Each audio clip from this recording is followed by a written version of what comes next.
Shalom Bapak Ibu Saudara yang dikasihi Tuhan. Selamat berjumpa kembali dalam renungan First of the Day hari Senin 3 November 2025. Mari kita berdoa sebelum kita merenungkan firman Tuhan. Bapa, di dalam nama Yesus Tuhan kami, Allah yang bertahta di sorga dan di bumi. Terima kasih Bapa, kami bersyukur kepadamu. Kami boleh memasuki hari yang baru. Kami boleh senantiasa ada di dalam rangkulan kasih-Mu, karena kasih setia-Mu yang tidak pernah berkesudahan dalam hidup kami. Kami mohon berkatilah kami dengan firman-Mu saat ini Tuhan. Biarlah kami boleh merenungkan firman-Mu bersama-sama, dan juga kami boleh senantiasa mengerti dan melakukan firman-Mu dalam kehidupan kami setiap hari. Bersabdalah bagi kami ya Bapa, kami berdoa dalam nama Tuhan Yesus, Sang Firman yang hidup. Amin. Firman Tuhan hari ini di dalam surat Yakobus pasal yang kedua, ayat yang ke-23. Firman Tuhan berkata, dengan demikian, genaplah nas yang mengatakan, lalu percayalah Abraham kepada Allah, maka Allah memperhitungkan hal itu kepadanya sebagai kebenaran, dan ia disebut sahabat Allah.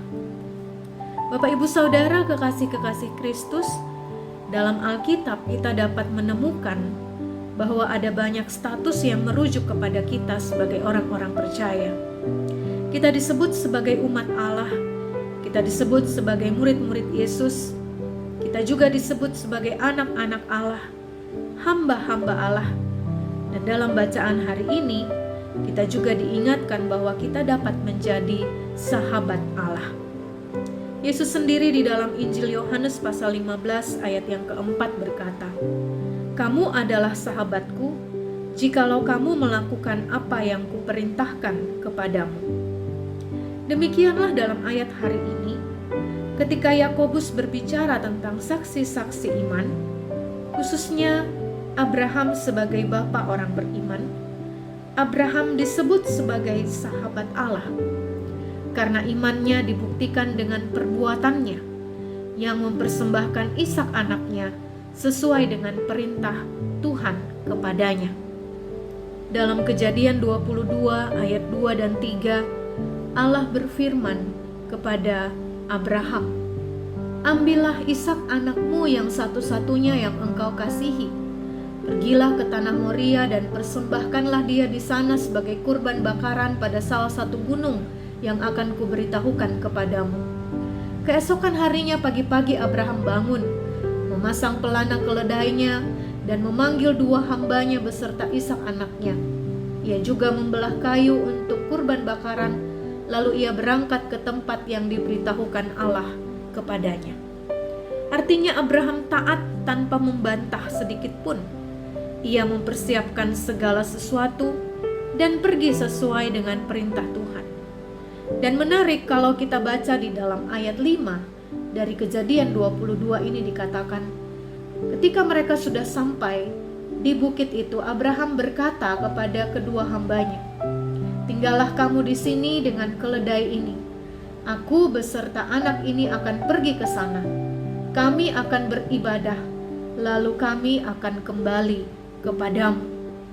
Dan juga di dalam percakapan Abraham dengan Ishak dalam perjalanan ke Bukit Moria itu, ketika Ishak menanyakan, di sini sudah ada api dan kayu, tetapi di mana anak domba untuk korban bakaran? Abraham menjawab, Allah yang akan menyediakan anak domba untuk korban bakaran baginya, anakku.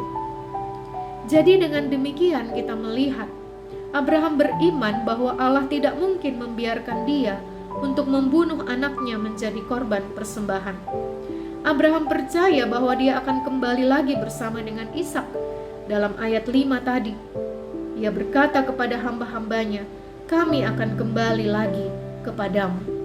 Dan Abraham percaya bahwa Tuhan akan menyediakan anak domba baginya, sehingga dia tidak akan mempersembahkan anaknya menjadi korban bakaran.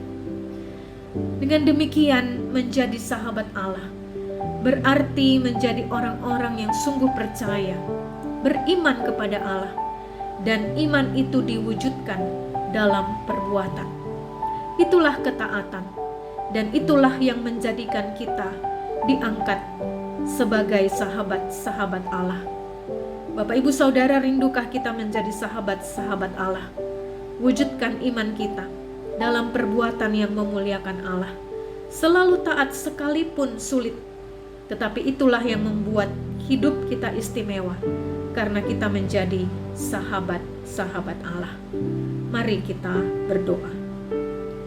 Bapa di sorga, kiranya kami adalah orang-orang yang rindu menjadi sahabat-sahabat-Mu, karena kami mau taat pada perintah-Mu, sehingga iman kami terwujud dalam perbuatan-perbuatan yang kami lakukan untuk memuliakan Tuhan.